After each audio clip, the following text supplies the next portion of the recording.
Requesting connection. Established. Encrypted. We're live. The show you've been asking for. Advice, technology, and community. Linux first, all others second. This is Ask Noah.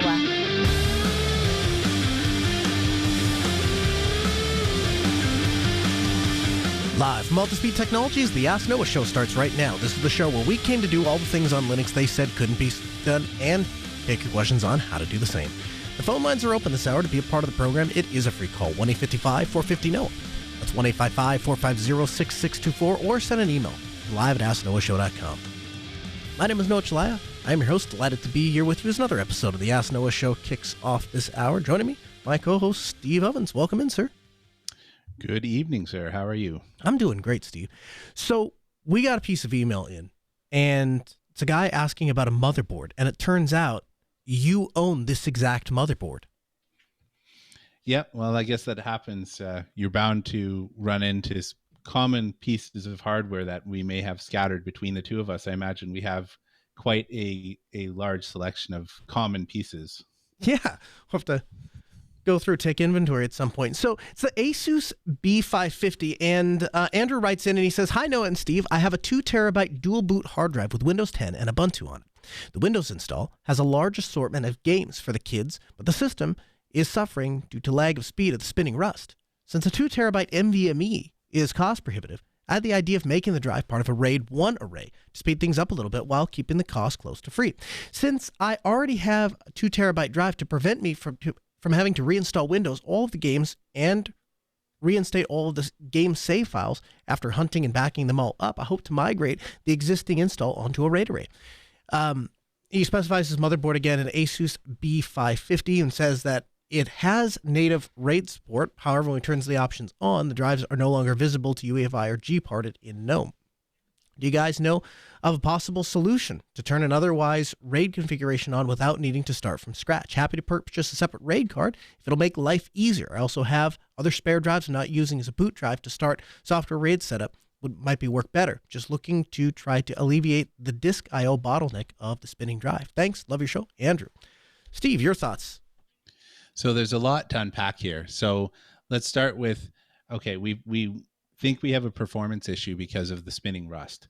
What are we putting on there? What kind of performance are we looking for? Is it like Blu-ray stuff that you're just using as a scratch disk? For example, like I literally have a 2 terabyte disk in my computer that's called Blu-rays, and it's where I rip my Blu-rays to because I just need a large spot to dump them.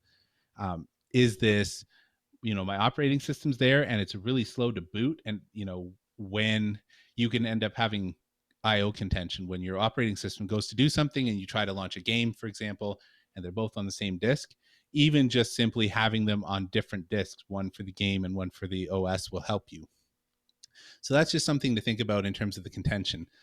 You can't convert a disk from a traditional disk to like a SATA disk to a RAID array. That's just not how it works. So you can't just pick up a disk and turn the RAID on and expect it to work, because what happens is if you were to do something like this, your best option would be to have a RAID 1 disk that doesn't have a partner. So RAID 1 is mirror. What that means is information gets written to both drives at the same time. So you can create a RAID 1 with only a single disk and then add in its partner after the fact. This is one of the only RAIDs where you can actually do something like that.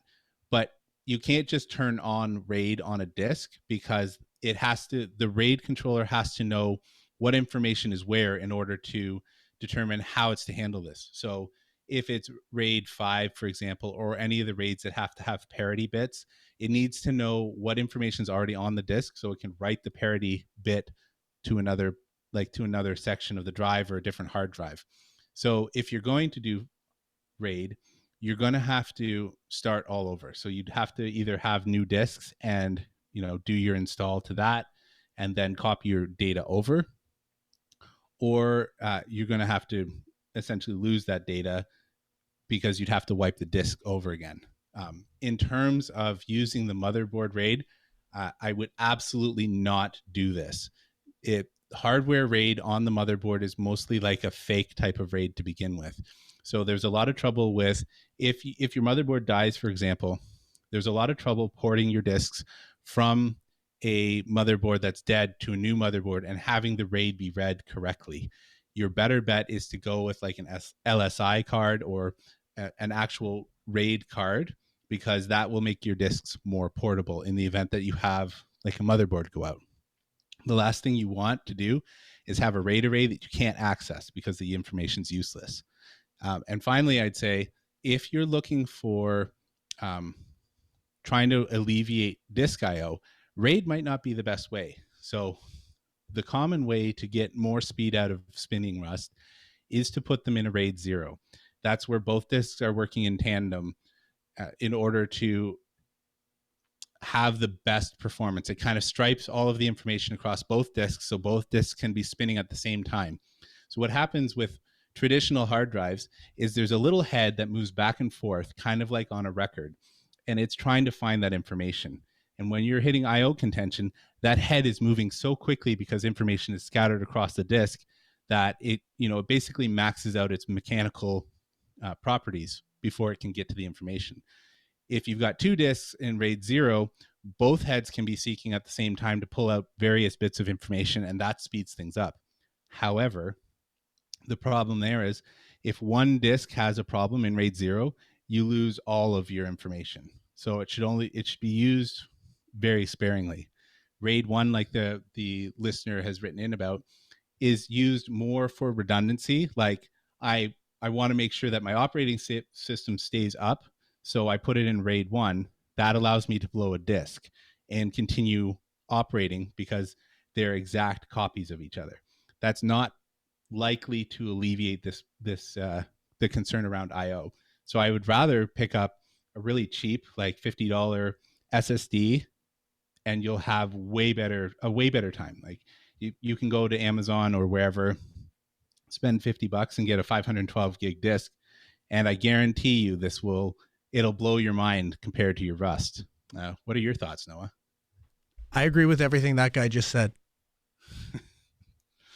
So yeah, to sum up, don't use your motherboard RAID. It's a terrible idea because it's really hard to port your disks. If you're set on doing RAID, you're going to use an external RAID disk. And I saw they ask, can you use DD or something else to try and port your information? The answer is no, because with the RAID disk, it basically writes a little part of your writes a little memory to the header of the hard drive to indicate that it's part of an array. So if you DD something from a non-RAID disk onto a RAID disk, you're going to trounce all over the little bit in front of the drive that tells it it's part of a RAID array. So hopefully that clarifies the questions here.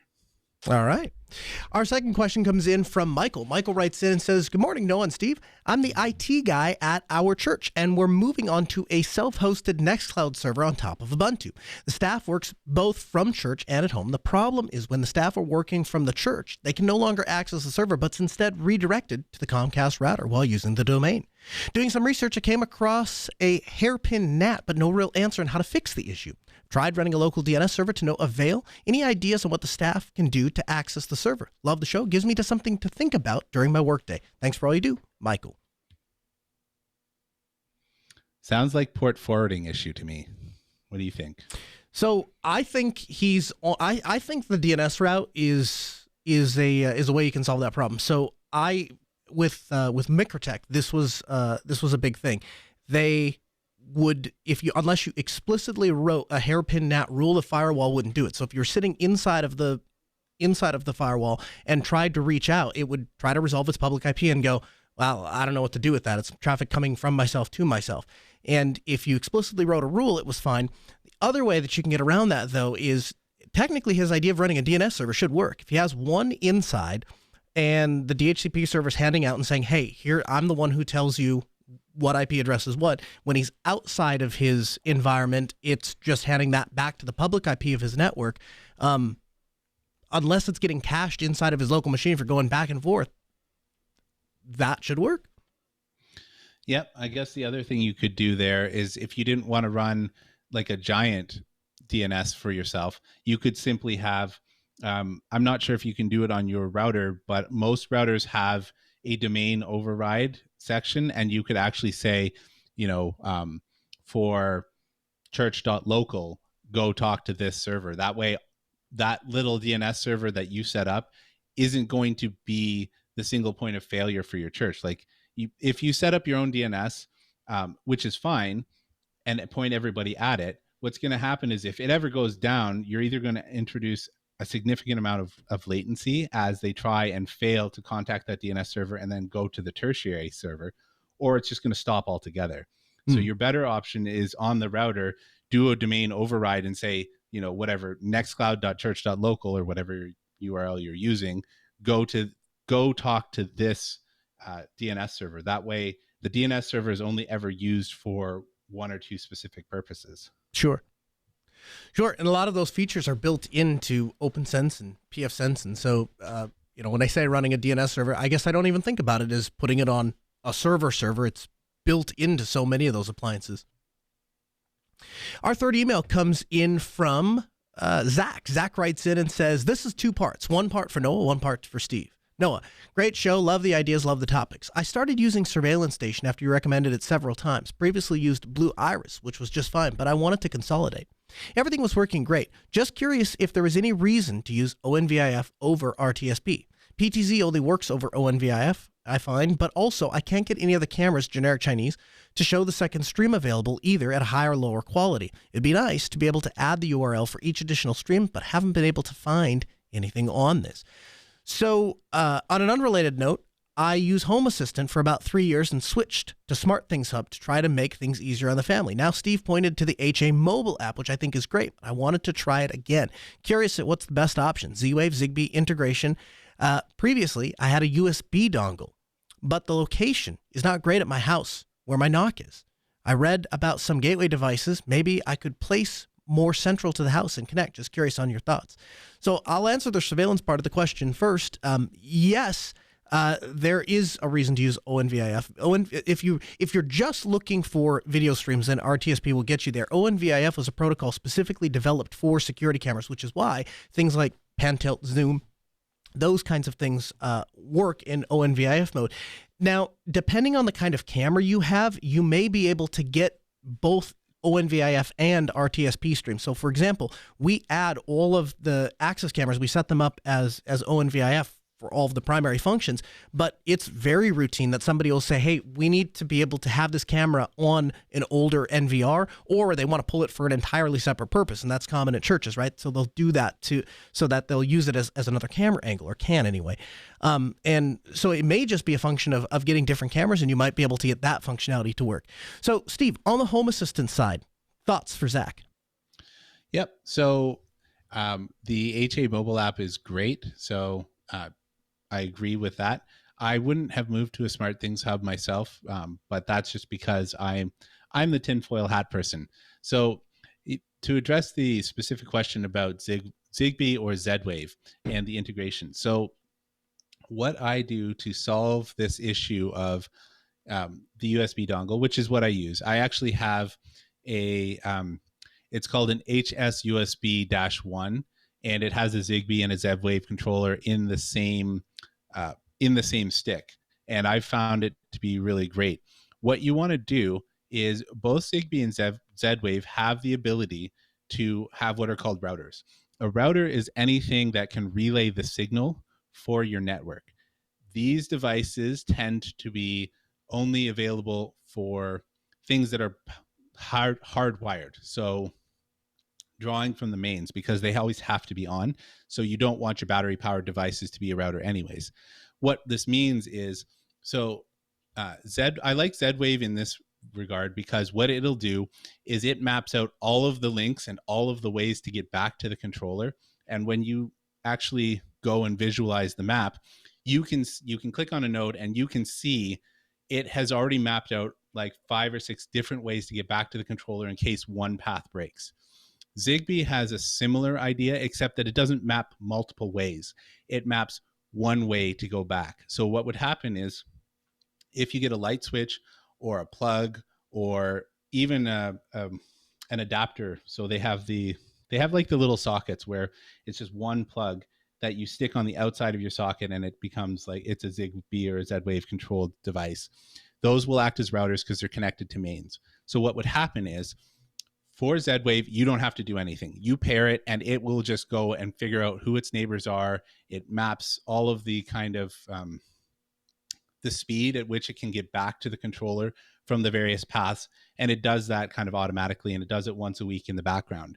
With Zigbee, what you have to do is, once you have established a router, so I get one of these light switches, let's just say I have a light switch somewhere, then when you're going to pair a battery-powered device, instead of pairing directly to Home Assistant, you go through Home Assistant, you click on the light switch, and there'll be a button that says pair with this device.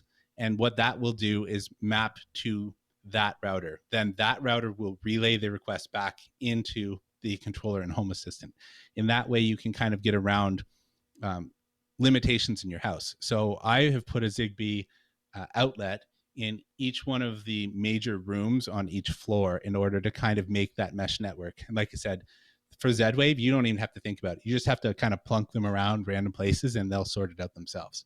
So hopefully that kind of helps with the planning. So if you're going to do Zigbee, you have to do a lot more thinking about it. If you do Z-Wave, it will map out multiple paths and will help you in case of failures. Very good. Kelly writes in and says, just wondering if either of you have heard or tried the Ubuntu Web Remix. Apparently it works similar to Chrome OS. I just came across it for the first time and it sounded interesting on the surface. Maybe it's something you guys could discuss. Thoughts? So I absolutely have heard of it. I haven't had a need to use it because I only have one Chromebook type device, and it's running Arch because that's just what was compatible with it when I stole it from my wife back in the day. So I haven't actually used it. What do you think? This kind of stuff excites me for a couple of reasons. I think that there's a lot of places out there that want a laptop just for doing a couple of odd tasks. And often a Chromebook is the thing that gets slid in that place because it's the thing that you can go buy from the store and has a warranty and those kinds of things, right? I think that we see all the time places have laptops that are maybe 4 or 5 years old, and the ability to go to them and saying, hey, you could just take this and repurpose this laptop, and it probably will offer you more power than a brand new Chromebook would offer you, and you'll be able to do roughly the same thing. So I think it's a really cool tool to have in the toolbox, particularly as we continue to go down this direction of whatever you buy from the manufacturer, that's the software that runs on it. I think this is kind of the tool that points the other way. Eric writes in and says, greetings, Noah and Steve.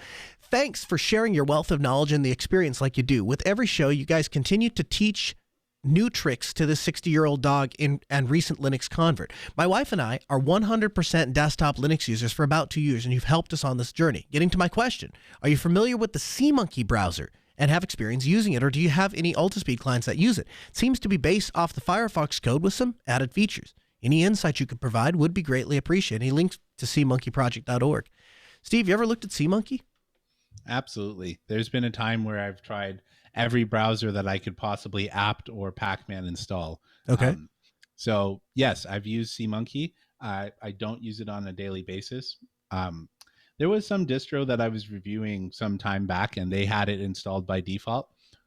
I mean, it's a browser. I am not, like we've discussed before, I'm not really suited for reviewing a lot of in-depth things, because if it goes to Proton Mail and it opens up the show docs, like that's kind of what I require from a browser. Yeah, I hear you. I keep looking. I'm just stuck on Firefox. I don't know. There's something about I'm one of those people that I hate change, Steve, because Steve is bad. Or I hate change, Steve, because change is bad. That's what I meant to say. I like Steve. I hate change. Yeah, but I keep looking, because one of the things that I think is going to be hugely problematic here is we're slowly skating towards the doom of death with web browsers, and it's going to end in a gigantic Chrome, world, and it probably is already there, and I'm probably just living in disbelief. But I look at projects like SeaMonkey and I think that's really fantastic. I'm glad that there's something else based off of Firefox so that engine is valuable. And then at the same time, it occurs to me that even the amount of Firefox users plus the amount of SeaMonkey users, we're skating towards a Chrome web, guys. Like it or not. Yeah, it's unfortunate. I mean, I also am a diehard Firefox user, and that kind of propagates out through my house because my wife will use it because she sees me using it. Mhm. For my Chrome browser, because everybody has to have one, I tend to use Vivaldi actually, Yes. which is not the open source one, but man, do I like that browser. Yeah, I had this is an embarrassing reason why I switched to Vivaldi, but I switched to Vivaldi and I have Chromium, I have Vivaldi installed, I have Firefox. But I mostly I just hang out in Firefox, and I've just been happy there for a long time. And I also, I know there's a lot of crud on the internet about this, and this isn't going to go over real popular, but I still trust Mozilla. I still think that they've got the right goal. I think sometimes that we miss the mark, but I think they're aiming towards the right things. I'm keep rooting for them. What are you going to do though? Like, I mean, yeah, I know, right? Everybody's like, well, I don't, we shouldn't trust Mozilla. I'm like, I guess, but then find me something better. It's the same argument I give people about the NRA. They say, well, they don't act like, okay, no organization is perfect, but then go find me the better organization, the thing that does what we're asking that organization to do better, and then I'll switch to that thing. But that thing is not Chrome. That thing is not Google. Yeah. What about Edge? Are you a big Edge fan? I thought about it for a good hot second, and then, and there are upsides, right? At least Edge is a product from Microsoft that comes installed by default on Windows that works. So that's a step up from the rest of Windows most of the time. And if everybody is going to base their technology off of what comes installed on Windows by default, I guess a thing that runs on Linux isn't a horrific compromise. So there's that. That's about as positive as I can be on that. Other than that, I don't know. I'm going to be that old fuddy-duddy 15 years from now. I'm still using Firefox. I'd probably be there with you, but I have Edge installed. I actively use it, but not in the way people think. 3CX has like a web client that essentially what happens is my computer boots on and then only launches the extension, which runs inside it, which is best for Edge. And so I just do that because it just basically pops up a little dialer that hides there. So if you check my PIDs, I definitely have Edge running most of the time, but it's just like a little dialer for my VoIP software. And their telemetrics? Or yeah. Did you find a way to? So can't you would run that in Chrome, couldn't you? I could, but you know what? I'm going to sit on the Microsoft side of things before I sit on the Google side of things. That's fair. That's fair. When it comes to privacy, they may have, I can't believe I'm saying that. They may have, it's the lesser of two evils. We got to be done with this topic. Hey, I'll tell you a good topic. It's audiobookshelf.org. It's the self-hosted audiobook server. This is so cool. This actually came to us from Sleuth in the chat room. So easy to set up in Docker, and you upload your own audiobooks to their web UI. Then they have an Android app that you install, and you can self-host an audio server. I tell you what, I love audiobooks. In fact, I tend to think of audiobooks like really, really long podcasts. Hey, if I could really dig into a topic, what would it be? And then that's to me what audiobooks are. And I was never a person that liked to sit down and read a book. I love getting into the car and going on. I put a lot of windshield time in. And so if I'm on the road 6-7 hours, get a good audiobook going. That's fantastic. The idea that you can self-host this stuff, the idea that you could own all of this content is fantastic. I have to ask, though, where does one purchase like royalty-free audiobooks where I just get the files? That's a good question. I go and download the files from Audible. So yeah, but that's not something that, like, someday they're going to get their head wrapped around that, right? Right now it's too difficult to prevent, and so there's ways around that. But someday they're going to get someday there's going to be some sort of mechanism in place that says, hey, you can, stream it from us, but you can't download.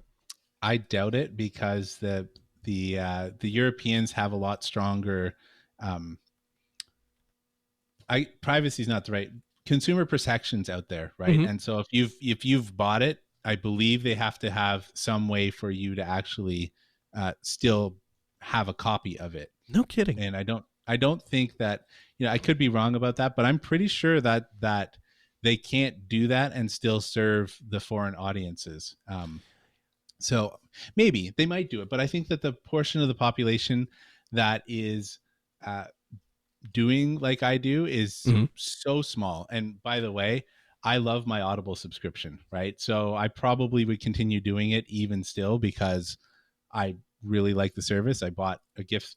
So this is just a side rant, but like I get my hackles up whenever I talk about this stuff, because people automatically assume you're doing some sort of pirating. Like when I talk about Blu-rays, I'm like, Mhm. you want to come over and look at my shelves and shelves of Blu-rays? Like when I'm I talking about own using it. Make MKV, I'm not talking about like downloading something off the internet. Like I legitimately buy my things. Atypical in the chat room says archive.org. That's kind of a bet on us. Yeah, you're right. Archive.org. That is the place that the internet has chosen to go upload things to when you're looking for content. But honestly, Steve, if you think about it, there's a limit to what they're going to be able to do, because if at some point they have to let it spit out of the speaker, and at that point it can be captured, it's just a matter of how much work it's going to be. Mm-hmm. Yep. So anyway, audiobookshelf.org. Check it out. I think you'll I think you'll enjoy this product. Our gadget of the week this week, it's the Blackmagic Design Web Presenter HD. So the Web Presenter, the way that I would explain this device is it is like a TV transmitter for streaming RTMP. So if you've had OBS out there and you've used it, and maybe you really like it for doing the composition and switching and stuff like that, but every once in a while you get a stutter or something goes out or something crashes on you, say, hey, I am looking for a hardware device I can plant it up and it just is going to work 100% of the time. Or maybe you work at a church, or maybe you're in a business environment where you say, hey, we need this conference room, or we need this place we need people to be able to go in there and just push a button, and all of a sudden it happens. How do you do that? Well, this is a device that will allow you to do that. It comes with a SDI in, and so you're able to feed it an SDI feed. Then it'll stream that back out to an RTSP endpoint. Now it gets even better. It has a USB device, so you can plug it into your Linux box. Let's say, for example, you want to do some of that compositing, or you want to use it with something like Zoom or Skype or whatever else. This thing you plug a USB cable into it, you plug it into your laptop, and now you have the ability of taking that same high quality SDI feed that you could just send out to an RTSP feed and bring it into your computer exposed as a webcam source. So really what they're doing is they're picking up on the trick that Magwell and others have been using for years to do this with HDMI sources, and now they're doing it with SDI sources. So a very, very cool little device, and just a few $100. It's easy to get into if you find yourself in an environment where you need to do some streaming.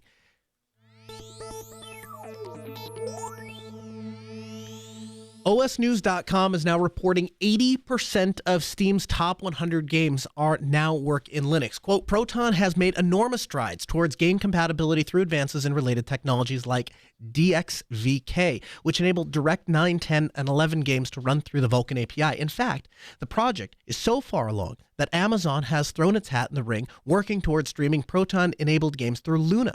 The progress of this effort is updated all the time on ProtonDB, and today they crossed a major milestone as a user reports on the site reveals that 80% of the top 100 games on Steam now run on Linux, and by extension, the Steam Deck. So obviously this is in relation to the release of the Steam Deck and Steam's skating towards this goal of getting their games to run on there. Now, I have to tell you, I don't follow gaming super closely. It's not something that is deeply interesting to me. But the effects that it has on the Linux desktop are by no means lost to me. And because of that, it becomes more and more interesting to me. And from what I understand, these 20% of the games that don't run on Proton are not the top titles.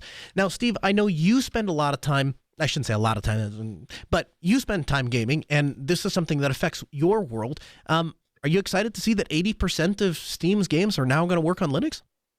I mean, I've already been well aware that my library is largely enabled. So I don't know. I have 350 or 400 games on Steam because I've been doing it like a decade or however long. I've had Steam for a long time, just like a bunch of your listeners. But I thought was really interesting about this. So I have a little story. So my dad is over for the holidays. He's down from Canada. And I had upgraded my computer, so I had enough spare parts to build like an actual decent gaming computer. It's got, 32 gigs of RAM and a small SSD and a GTX 970 in it. So I put it out there and I'm like, okay, Dad, it's running Linux, but like, here's the Steam, just log in. You want to know what the very first thing he did? No word of a lie. He sorts his games inside of the Steam interface, like naturally, and he has a section that says does not work. And the very first thing he did was go install all the games that didn't work on his Windows install and tried them. And every single one of them worked. That's fantastic. That's what I thought. Well, here's the thing. You think about what this means. Valve wants to make money by selling games to people. And so game developers come to them and they say, we want to be the market to sell this to a person. Now, granted, proprietary market, I get that, whatever. But that's what Steam seeks to do. Now, Microsoft gets in and says, well, we have our own gaming platform. We have Xbox. And eventually, Steam can look down the road. Valve can look down the road and say, at some point, Microsoft's going to say, why do we need you? We have our own game market, and we can negotiate with these developers. And really what these developers are after is to get space on our platform, is to sell on top of Windows. And Valve is, they have that competing interest. And so Valve looks and says, what does Microsoft have that we don't? Oh yeah, an operating system. So then the race is on, right? The race is on for Valve to try to get there on Linux faster than Microsoft can get their marketing around their game infrastructure and all of that. And so it's just a cool time to exist on Linux, and that's gonna bleed over throughout the rest of the episode. I just thought it was funny. Like he doesn't go for his favorite game because he's got games that's his favorite. He goes and he spent like a couple of hours on each game. Like, is it going to crash? And he's playing these games late into the night, and like he comes away, he's like, nope, they all worked. Like, oh, that's good. Like, because I kept telling him, I've been gaming on Linux for years now. And he's like, yeah, but gaming on Linux isn't that good or whatever, like the traditional FUD. I'm like, I don't know. Here's a Linux computer. You tell me. Yeah, but what that tells you is Linux is going to get there faster than Microsoft is, and the model that Linux uses is easier tweaked around whatever its users want than the Microsoft model is. And that's good news for Linux, and that's good news for Valve, and that's good news for people who want to play games, particularly if you want to play those games on Linux. It's such a cool time to watch this stuff unfold. Hey, it doesn't stop with just Steam. Gaming is going to get even better yet with an open source VR headset. So this is a lot to take in, but an open source VR headset, and it's built around the concept of open source, so you can customize it. And the company actually bills itself as the blockchain VR metaverse. And so it doesn't seem like it takes much time at all before Mark Zuckerberg and the proprietary will come up and say, hey, here's our brand, and open source comes up and says, okay, watch how fast we already have the infrastructure in place to make this happen. And so now the VR metaverse is a thing. We'll have a link for you in the show notes. Obviously, they don't even have they have a release date for 2022, and so there's not a whole lot known about it yet, and obviously not shipping yet. But it's exciting and it's cool to see that as the pieces become available, open source can assemble them faster than the proprietary world can.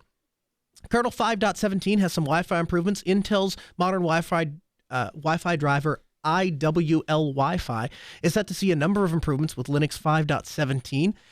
They're going to be kicking that off in January. And the new killer AX211 Wi-Fi PCIDs have been added, fixes around the 6 gigahertz Wi-Fi scanning and support for optimized connectivity experience. So OCE is allowing for improved Wi-Fi connection management with the access point and being able to provide more detailed guidance from the access point to the Wi-Fi chipset so that they can better steer and help that client decide where to connect and how to communicate information. They're also including a new firmware debugging improvement and a time-aware SAR, which is a support from the BIOS around the specific absorption rate for changing the radio transmitter. So lots of cool stuff coming to kernel 5.17. Now, the White House officials have enlisted and asked major open source companies to work with them to improve the security around open source software. And this investigation obviously follows around the disclosure of a open source Apache software that cybersecurity officers have described as one of the most serious in recent memory. In a letter on Thursday, National Security Advisor Jake Sullivan invited major players of the software industry to discuss initiatives to improve the open source software security. The official said dozens of open source software projects have become critical. Now, a lot of this is following in the wake of of Log4j. And a big part of that is the way that the IT industry and the community has kind of responded to this happening. So I hope I pronounced this guy's name right. Filippo Vellasorda. He runs a blog called Professional Maintainers, and he had this to say: "Open source, quote, open source runs the internet and by extension the economy. This is an undisputed fact and reality in 2021, and yet the role of open source maintainer has failed to mature from a hobby into a proper profession." And Steve, I have to tell you, when I read that, I had to sit with that for a moment, because he points out that there are a number of projects with vulnerabilities that have been discovered.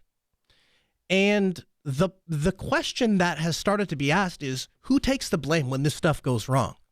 When we take this code and we write it, we take it and put it into our infrastructure, and something happens, who is to blame? And I have spent a lot of time on this program saying, hey, people should be using open source. And now Log4j has, and this is a direct quote, developed into nothing less than a wide-scale catastrophe. And linked are some pretty nasty posts to people that are understandably upset with the situation. Where I think they take it a little bit too far is when they start directing their frustration to the people behind the software project. And so, to me, I'd be interested to talk about this with you, Steve, a little bit. Is it the developer's fault when a code for a library that we used for free, that's maintained by a few people in their spare time, and they're not getting paid time to do that, has a vulnerability? Is that their fault then, because they gave up some of their free time? And if that isn't the case, then isn't the open source model entirely broken? I think that's a tough question. I feel like my opinion on this is not going to be very popular, and part of it is because I don't maintain anything big. Like the only public maintenance that I do is maintain, the Home Assistant skill for the Mycroft project. So a niche inside of a niche. But I think that when you are stepping into that role of authority, and there is a level of authority that comes with it when you become a maintainer, you're also agreeing to live by, I guess, a sort of social contract where you are somewhat responsible. I don't think legally responsible, but at the same time, and they're also not writing the code, right? So can you catch everything? For something like this, I'm not sure that you can hold them responsible, because can they catch all of the bugs? Like, would they be able to look at that and go, hey, that seems like if I just did this weird little contortion, it'll do a bad thing. When you're looking at these things, you run it on your machine, you look for obvious problems, you try to make sure that, the code meets a certain quality and, is well documented and that sort of stuff. But at the end of the day, if something gets past you, it is your fault, but it's not, you weren't the one that wrote it. So if you're not getting backed up by a substantial team, like if you're one or two people, something's going to get by you. And all we can do is empathize with those people. Yeah, I don't know. I think about what it must be like to work a full day at whatever your full-time gig is, and then come home, and your choices are, you can help your wife out with the extra chores and the list that's probably grown long. You can spend time with your kids. You can spend some of your own time relaxing, and instead, you take your laptop, you march down to your desk, and you sit down and you code for a couple of hours, because you know what? Gosh darn it, this is the library that a bunch of people use in Java. Look at all the corporations that use, just look at the CISA list of the organizations that were affected by Log4j.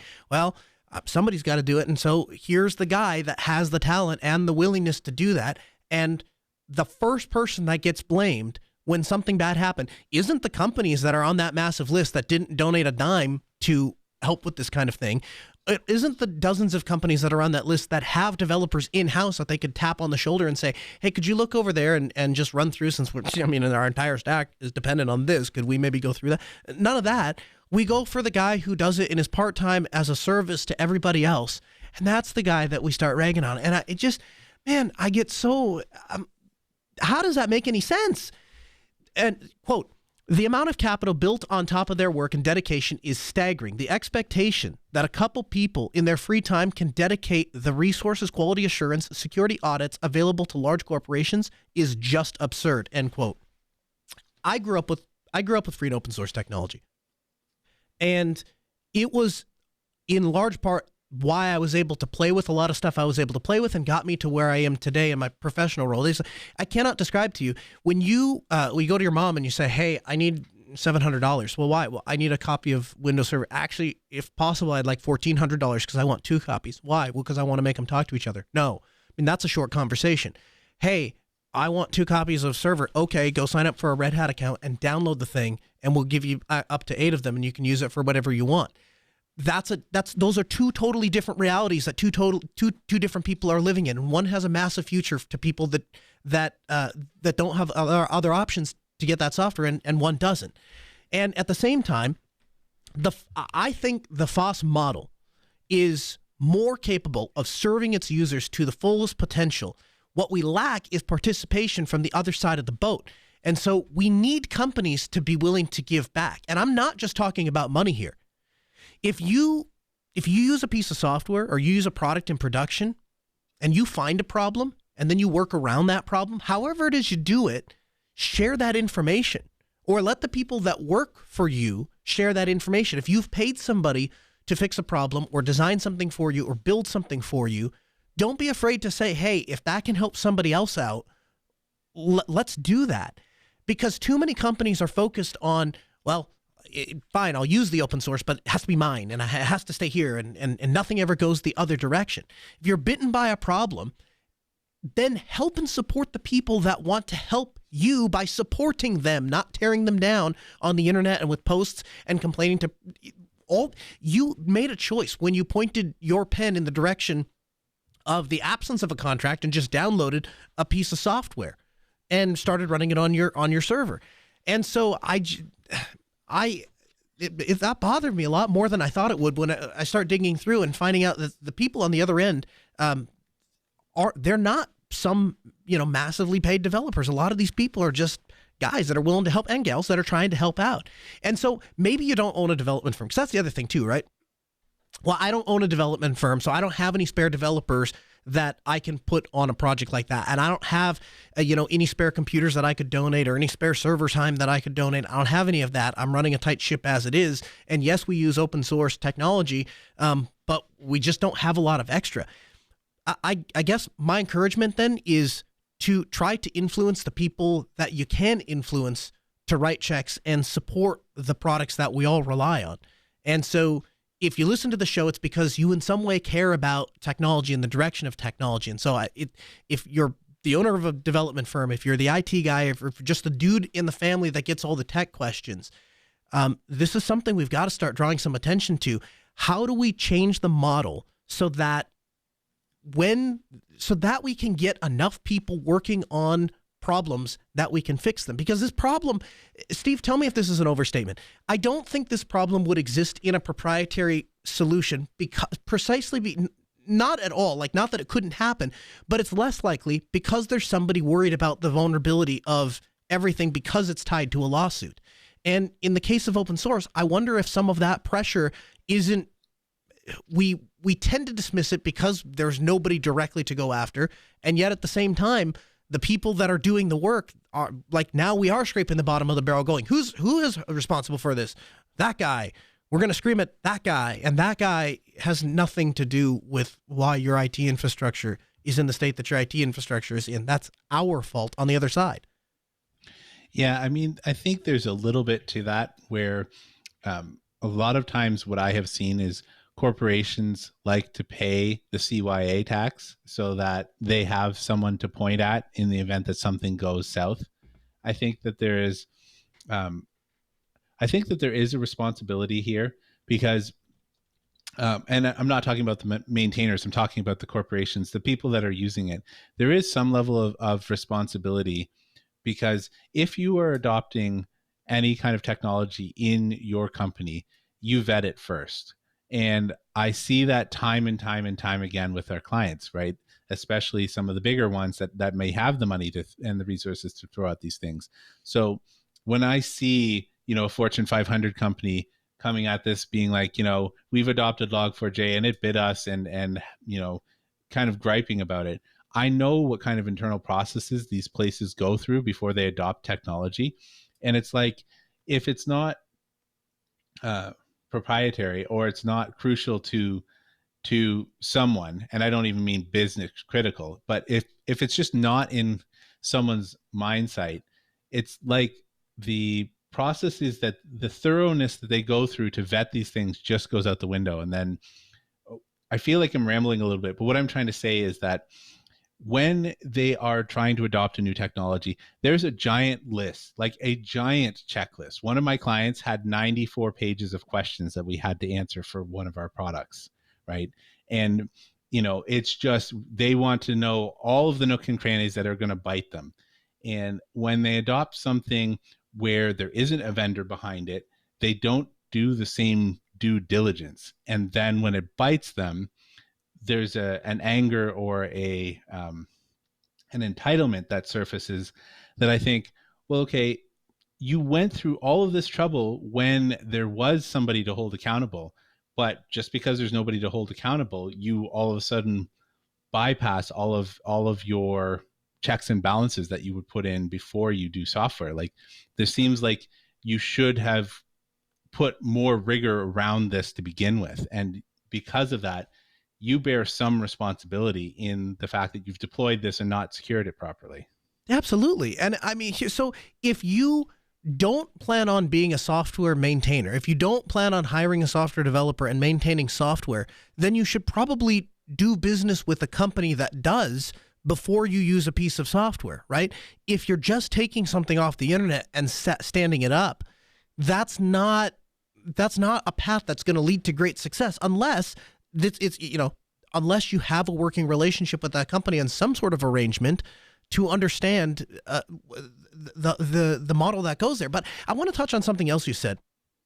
You were talking about a model that works here. So I think there is room for a company to say, hey, I am interested in using an open source piece of technology, but frankly, we don't know anything about it. We just don't understand it. Here are our company requirements. Here's what we would expect from a proprietary solution, and then allow a third party to come in there and say, well, tell you what we could do. Yes, you can meet this piece of software meets all of your requirements because, and here's why. And that third party then can become an instrumentation to help provide a paycheck to the people that actually have to do the maintaining of those projects. So I think there's, again, I don't think that it's the open source model that's broken per se.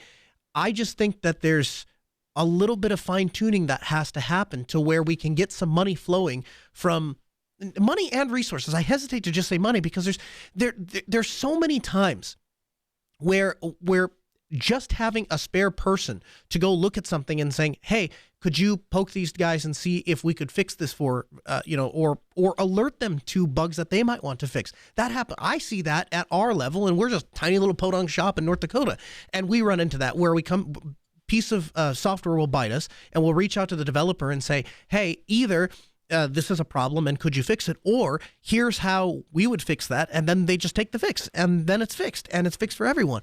So if we can afford to do that, and again, tiny little podunk company in Grand Forks, I have to believe that there are larger firms and larger places and businesses that could either get involved in that process or hire a company to get involved in that process so that they can use the tools that they want to use.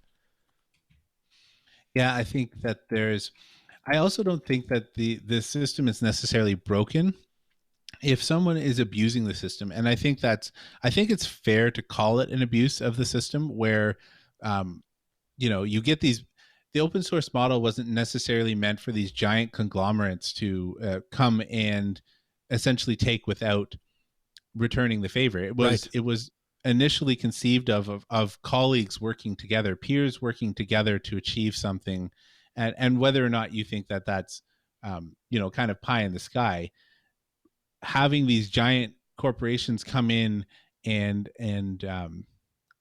essentially abuse the system doesn't mean that the system's broken. Yes. It means that someone chose to break the rules. That's like saying, having laws doesn't work because we have some bad apples out there that go and do things that they shouldn't be doing.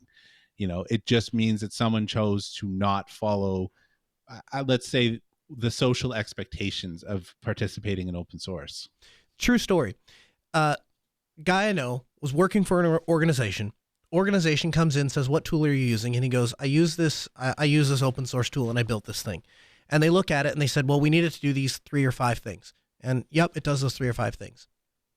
Then they got very upset that he spent any time doing this at all. Why didn't he just buy the proprietary tool and use the thing?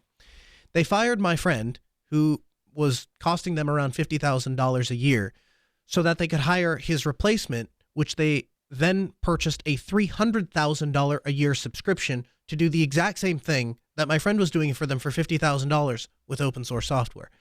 That is those kinds of decision making where you, and again, I absolutely believe in that case. What it's about is who ultimately is standing there holding the buck.